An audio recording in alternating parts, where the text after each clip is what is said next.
ایسا ہے مولانا صاحب نے کون سی ایسی بات کی ہے جس کے اوپر معافی کا مطالبہ کیا جائے؟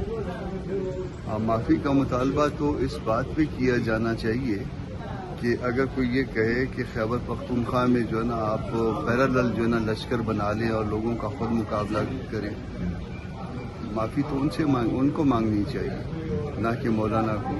تو جو کچھ ہو رہا ہے بلوچستان میں، جو کچھ ہو رہا ہے خیبر پختونخوا میں، اس کے اوپر معافی مانگنی چاہیے کہ گورننس جو ہے نا اس کا بیڑا غرق ہو گیا ہے۔ مولانا اگر جا کے پنجاب میں یہ بات کہتے ہیں کہ میرے صوبے میں اور صوبہ بلوچستان میں حالات اس حد تک چلے گئے ہیں، خراب ہو گئے ہیں، اور ہمیں یہ کہا جا رہا ہے، یا ہمیں اگر ڈائریکٹ نہیں کہا تو کسی اور کو یہ ڈائریکٹ یہ کہا جا رہا ہے کہ آپ ان کے مقابلے کے لیے لشکر تشکیل دیں، تو کیا یہ کہا جانا مناسب ہے؟